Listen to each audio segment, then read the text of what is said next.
The Journey Beyond. An exploration of the Bardo Thodol and the nature of existence. What happens after the last breath? This question has haunted humanity since time immemorial, echoing through the corridors of philosophy, religion, and personal introspection. Does the self dissolve into emptiness, or does it cross portals beyond human comprehension? Welcome, soul traveler, to the mystery of mysteries. Today, we embark on a profound journey into one of the most enigmatic texts of Tibetan Buddhism, the Bardo Thodol, more widely known in the West as the Tibetan Book of the Dead. Imagine a guide that accompanies you through the deepest and most mysterious moments of existence. This is the role of the Bardo Thodol. It is not merely a manual on the end of life, it is a spiritual map that illuminates what happens immediately after death. Together, we will cross this portal, unravel its messages, and perhaps come to understand a bit more about what it means to exist. The origins of the Bardo Thodol. The Bardo Thodol was created by Padmasambhava, a legendary figure in Tibetan Buddhism. Born in India, he is revered as the one responsible for bringing Buddhism to Tibet in the 8th century. Tibetan tradition honors him as the Guru Rinpoche, meaning precious master. But Padmasambhava was more than just a monk. He was a profound spiritual master and yogi who mastered mystical techniques and esoteric teachings. The Bardo Thodol emerged from his desire to guide not only the living, but also the dead, offering them a path to liberation even after the last breath. From a young age, Padmasambhava displayed extraordinary mystical abilities, recognized as a Mahasiddha figure who has attained an extreme level of spiritual realization. He was invited to Tibet by King Trisong Detsen, who sought to expand Buddhism and strengthen the country spiritually, unifying the people under a single belief system. At that time, Tibet was a place of intense shamanic practices and animist beliefs, deeply rooted in the Bon religion, the indigenous Tibetan spiritual practice. This diverse and chaotic spiritual atmosphere presented challenges to the spread of Buddhism. Upon arriving in Tibet, Padmasambhava faced resistance from various cultural and spiritual forces. The local deities and spirits of Bon traditions resisted Buddhism, and Padmasambhava used his knowledge of magic and tantric ritualism to tame these spirits. This integration of Bon deities and practices into Tibetan Buddhism was crucial to establishing a lasting spiritual foundation. Thus, Padmasambhava founded Tibet's first Buddhist monastery, the Samye Monastery, and began transmitting profound teachings about the mind, reality, and the cycle of existence known as samsara. Death. In Tibetan Buddhism, death is not viewed as an end, but as a transitional stadium moment of opening to the possibility of spiritual liberation. Padmasambhava understood that, at the moment of death, the mind enters a unique state, where, free from the distractions of the physical body, it becomes more receptive to the ultimate truth. He realized that this was a unique opportunity for liberation, but he also knew that most people, when they die, are lost in illusions and fears that keep them from this possibility. His mission was to create a guide that could be recited by those accompanying the dying or even studied in life, so that the mind would be prepared for the Bardos, the transitional states after death. In essence, he wanted to ease suffering and open doors to enlightenment, even when everything seems uncertain and dissolving. This compassion is the foundation of the Bardo Thodol. He also recognized that many might not achieve enlightenment in life, but he saw in death a last opportunity. Thus, he offered instructions for practitioners and disciples to recognize the clear light, the pure manifestation of the mind at the moment of their passing. The three Bardos. The Bardo Thodol guides us through three main states, or Bardos, that every soul traverses. 1. The Chikai Bardo. The moment of death. In the Chikai Bardo, the soul experiences the moment of death itself, a point of transition where the physical body dissolves and consciousness is freed from its material limitations. Once the dissolution is complete, the soul finds itself before the primordial clear light, described in the Bardo Thodol as a dazzling, pure, and immense light. The clear light is the manifestation of the absolute nature of the Minda state of pure, unconditional consciousness, where there is no duality, fear, or for the spiritual practitioner. The Chikai Bardo offers the possibility of final liberation. If the soul can recognize the clear light as part of its essence, it attains instant liberation nirvana, eliminating the need to pass through the other stages of the Bardo. This recognition does not depend on rituals or doctrines. It is a direct and complete experience of the truth where the mind sees itself without filters or distortion. In this moment, all conditioning, karma, and identities dissolve. However, for those who are unprepared, the intensity of the clear light can be terrifying. The mind, instead of recognizing the light as its true nature, may interpret it as a threat due to fear or attachment to what is familiar. In this case, the soul retreats, losing the chance for liberation, and enters the next stages of the Bardos, where it faces increasingly distorted and limiting visions according to its karmic tendency. 2. The Chonyid Bardo. The Bardo of vision. As Carl Gustav Jung once said, gods and demons are projections of the unconscious, powerful and inescapable until understood as parts of ourselves. In the Chonyid Bardo, the soul finds itself in a state of consciousness, stripped of its physical body, and within a dimension where tangible boundaries no longer exist. Here, the soul experiences projections of its own mind, which can appear in both angelic forms and disturbing, frightening vision. This Bardo reveals the mind's essence, where all that has been repressed, desired, or feared emerges in an intensified form. The visions in the Chonyid Bardo directly reflect the emotional and karmic states accumulated by the soul over lifetimes. They manifest in two distinct forms: peaceful visions and wrathful visions. In the peaceful vision stage, the soul is initially greeted by visions of peaceful deities, representing enlightened and benevolent aspects of consciousness. These figures may appear as Buddhas, Bodhisattvas, or deities of light, emanating the positive qualities cultivated by the soul.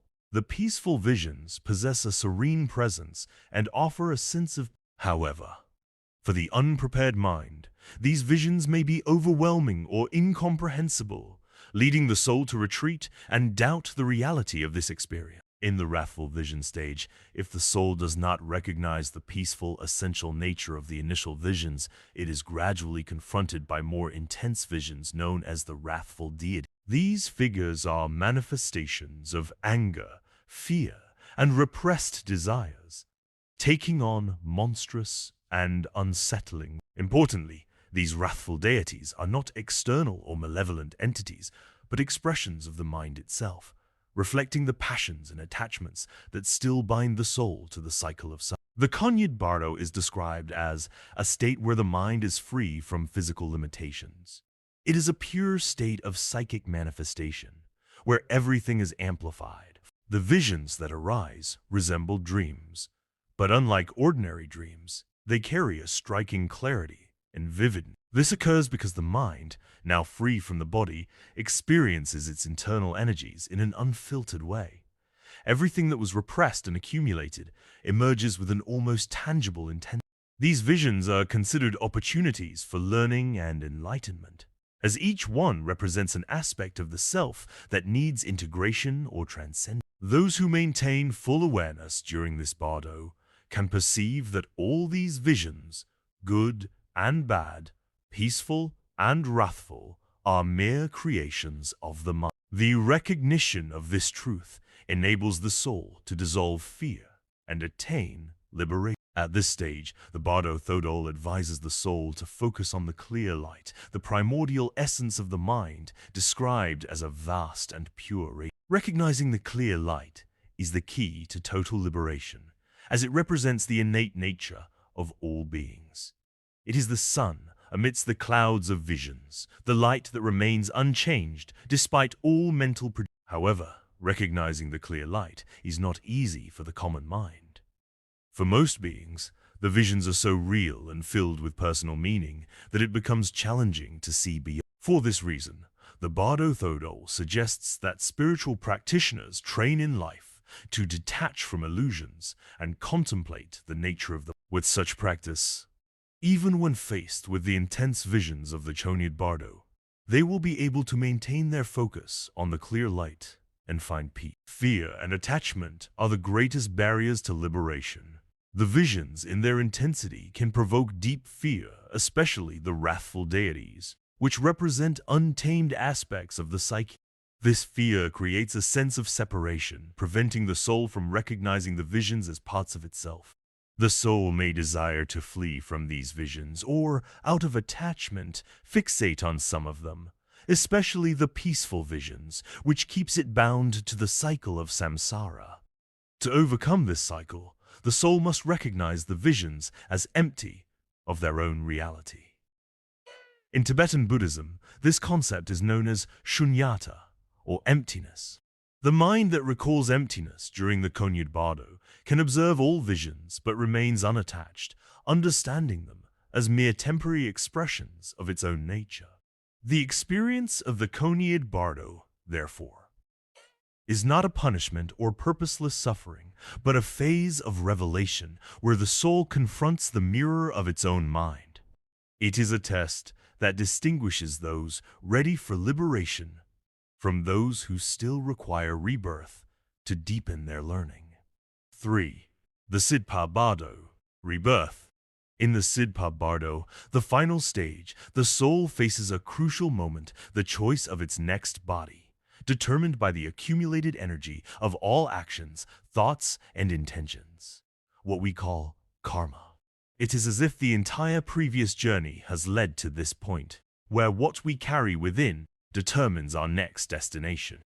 Entering this bardo, the soul has already experienced dissolution in the Chikai Bardo and faced its own projections and illusions in the Chonyad Bardo. Now it finds itself in a state of greater psychic density, where the desire for rebirth intensifies, driven by fears and attachments that have not yet been overcome. This desire, as Tibetan Buddhism teaches, compels the soul to seek a new body, a new form of existence. In the Sidpa Bardo, consciousness is influenced by karmic inclinations, which act as subtle marks left by actions from past lives. These marks function as magnetic forces, drawing the soul towards circumstances and experiences that mirror its inner state.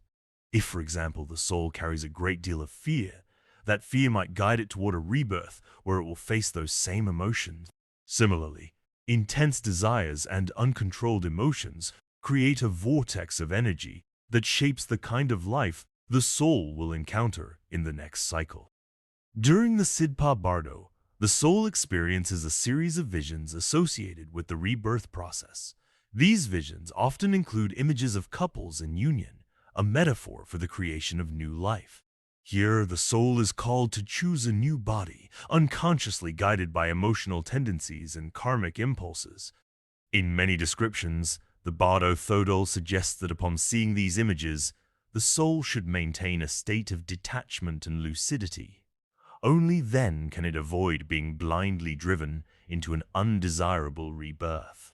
For those who can sustain calm and detachment, the Sidpa Bardo offers one final chance for transcendence. There remains the possibility of not being reborn, of choosing the path of liberation. This is the goal of the spiritual practitioner. Rather than being reborn under the sway of illusions and attachments, they must recognize these visions as manifestations of their own mind ephemeral and empty in nature. Throughout the experiences of the Sidpa Bardo, consciousness feels a strong attraction to a new body, a process that, according to the Bardo Thodol, can be compared to a psychic storm. It is as if the urge to continue existing, to be once again, becomes irresistible. The choice of a new body is not a conscious one. It happens through a deep instinctive call, where the characteristics of the new rebirth are shaped by the mind's state. It is as if the next body were a mirror of what the soul's mind needs to experience or resolve. This process of choice also reflects the Buddhist belief that each rebirth is an opportunity for spiritual growth. The body the soul will choose aligns most closely with its karmic and spiritual development. However, many do not understand this opportunity and end up being reborn in adverse conditions, where suffering perpetuates itself. Those who can see beyond this illusion, however, may reach a state where, instead of rebirth, they can merge into the clear light, the ultimate essence of the mind. According to the Bardo Thodol, preparation for this final stage begins in life. By contemplating the nature of our desires and fears while still alive, we become more aware of the impulses that shape spiritual practices, such as meditation and reflection on death, strengthen the capacity for detachment, helping the mind to remain unbound by the dramas that arise in the Sidpa Bardo. Thus, the Sidpa Bardo reveals a simple yet profound truth, that life and death are interconnected, and that the cycle of rebirth is nothing more than a continuous expression of our own choices and perspectives. By freeing ourselves from attachments, we free ourselves from the cycle of rebirth and reach enlightenment, the state in which there is no more rebirth, for there is no longer the illusion of a fixed identity. The Bardo Thodol.